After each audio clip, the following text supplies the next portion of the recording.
It's homecoming week for Michigan State as they take on a team in UCLA coming off of a massive upset win at home against Penn State. A game that truly a lot of people fully didn't expect to happen. Obviously, they fired their head coach before that. Tim Skipper does take over interim head coach, and there truly is the whole idea of an interim head coach bump. If there is one, that's exactly what happened. You have a guy in Coach Skipper that is a very motivational kind of guy.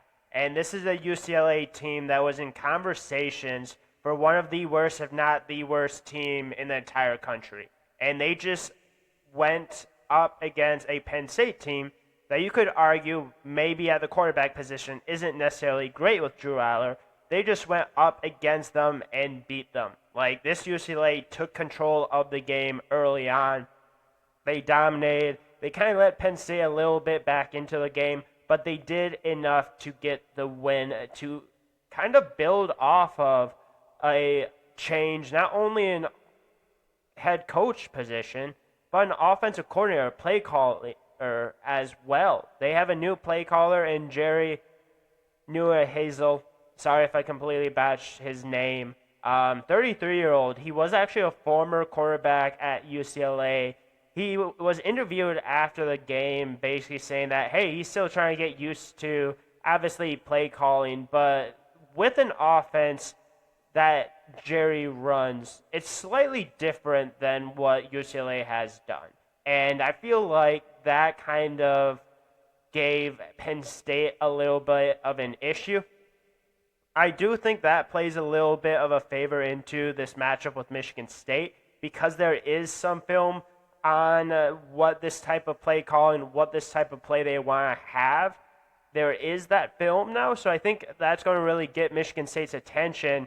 But obviously, this is a matchup that if you're Michigan State, it's a must-win situation if you're them because you need to not only get momentum back, but you need to win this game if you're going to even consider a bowl game at this point. If you lose this game against UCLA, and I don't even want to fully think of that conversation that would be had after a recap.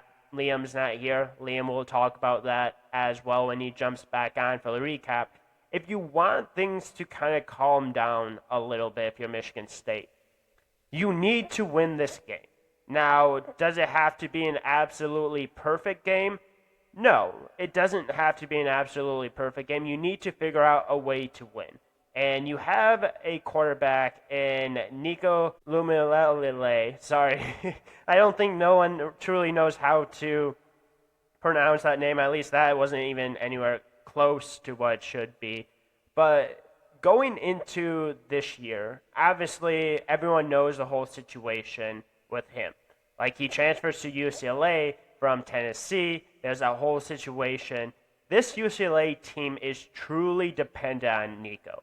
Nico not only can do it with his arm, but he can do it with his leg. He's actually the leading rusher for this UCLA team. And you really saw him use his legs last week against Penn State. That truly was a big reason why this UCLA team was so effective and so efficient, was because he was able to use his legs to extend plays, to pick up first downs. There's a reason why Nico leads this team in rushing. But he's also a guy that can get the ball to his wide receivers. Like, there's a couple of guys on this team for UCLA that can cause issues for MSU. And you truly have to talk about two of them. You have Quasi Gilmore and Mikey Matthews. Those are really going to be kind of the two guys that I'm going to be really keeping an eye on for the most part for this UCLA team, because they're just guys that can make big plays. Like, they're guys that are fast. They're guys that have been involved. Quasi is the main wide receiver, leading wide receiver by quite a bit, 24 catches. Maggie has 11 catches. So it's really going to be those two guys I'm truly going to keep an eye on for. And then, obviously, the whole situation for Nico, right? Like, when you have a quarterback that is able to use his legs, able to run a little bit, that's going to force MSU to probably keep a spy on Nico. If I was MSU, I'd probably have Jordan Hall as a spy on Nico, maybe Wayne Matthews, Darius Snow, possibly. I think MSU really should use a spy to at least prevent Nico from hurting you too much with your legs, because this is an offensive line and a running game that, besides last week, wasn't very good. Now, I said that besides last week because there's something got into this UCLA team. I don't know exactly what happened. They were struggling running the ball. Last week, I don't know if it's Coach Skipper that truly motivated these guys. They were able to attack this Penn State defense. They were able to run the ball. They were able to put up a ton of points. And that is concerning because this Penn State defense, besides that, they were really good and really competitive in every single game. And when you have that kind of approach, when you have an offensive line that can run the ball, we've seen teams up against Michigan State be able to run the ball a little bit. We thought that was really going to be a strength. It's been more of a strength than the passing defense. But if that UCLA team shows up in this game, there's a real possibility here that we could be seeing a very tight, contested game where MSU could be in the fourth quarter in a one-possession game, which at that point we've seen what MSU has done the last couple of weeks. MSU has had chances in the fourth quarter, and then they just let it get away. If that happens in this game, again, the whole noise that truly is coming up in Twitter with the fan base is going to continue to get louder, especially against this UCLA team that is kind of equivalent to what they were doing last year. Last year, they, I believe, started 1-5. They almost got their way to a bowl game. Kind of seems like they're starting to maybe turn things around a little bit. Obviously, if you're MSU, it's homecoming. You're going to have a ton of people back. It's going to be exciting.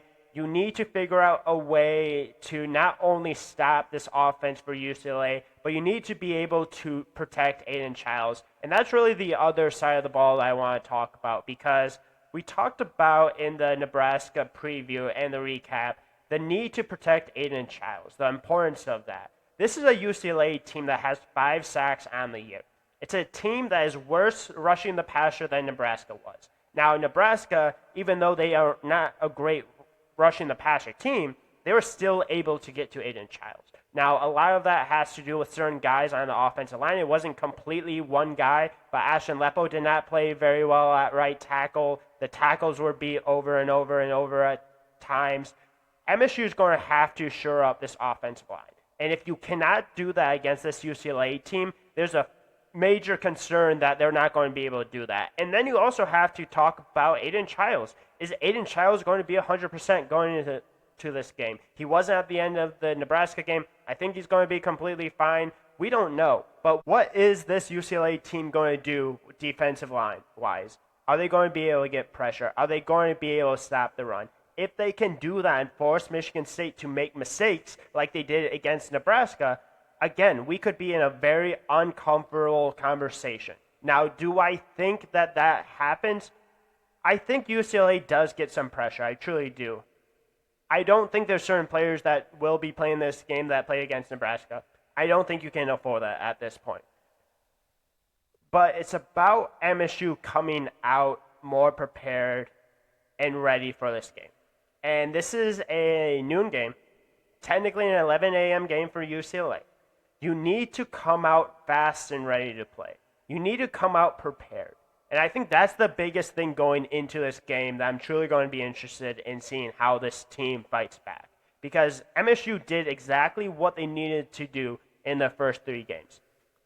Against USC, don't think you truly ever had a chance. Against Nebraska, I think there's real opportunities there. You had an opportunity to make some noise. And winning this game against UCLA is not going to do that. But it's going to continue to keep that bowl game alive for the future. If you lose this game, good luck trying to get a bowl at that point. You've probably lost a lot of the fan base at that point. Truly the only way to get fans back on your side is probably being Michigan going to a bowl game at that point.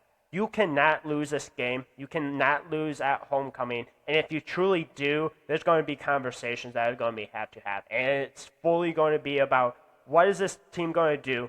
Are they going to be prepared? What is Aiden Childs going to look like? Will he respond? Will Nick Marsh be more involved? Will this team come ready to play? And will the special teams be able to get back on track? Because if that does not happen, if what happens last week happens in this game, things could get really ugly or things could get really uncomfortable. And if you're an MSU fan, I do not think you want that whatsoever. But with all that being said, I do think MSU does win this game. I think MSU does defend home field. I think MSU does enough offensively to get it done. I do think Nico's going to hurt MSU using his legs quite a bit. I think you're going to have guys like Quasi Gilmore and Mikey Matthews get quite a few yards. But I think MSU just does enough, and I think you're starting to see maybe a little bit of a turn defensively that maybe not ends up being a great defense. But I think maybe this defense gets enough snaps to give MSU a chance to win at the end, and I think they truly do. So I think MSU is going to win. I think it's going to be close. I think it's going to be uglier than people want it to be. But at this point, it's about continuing to win. This is a must-win situation if MSU wants to continue to have fans behind them. And if you don't end up winning them, there's going to be, like I said, real conversations within the fan base continuing to grow because they've already started. Imagine if you lose this game to UCLA at home. Cannot afford to. I don't think MSU does. I think Aiden Childs does just enough to get this team a win. I think Nick Marsh is going to be involved more because I think he absolutely has to offensively. And I think MSU will hopefully be able to stop the run and be able to get a little bit more pressure on Nico because when UCLA has not been good, their offensive line has not been good. And if MSU can take advantage of that, if it's a one-time fluky thing against Penn State, MSU is going to win this game. But it's about starting fast. It's about being prepared. It's about winning at home. And if MSU does all those things, I think they end up walking away with a win and going to Indiana at that point. But like I said, must win for MSU. We'll see exactly what happens. Obviously, I'll talk about it afterwards. Liam will probably be joining for the recap.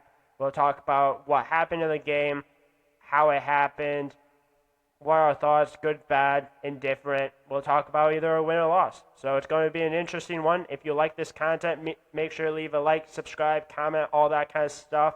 Really appreciate everyone's support, and make sure to tune in to the recap of this game that will be either out early next week or at the end of this weekend.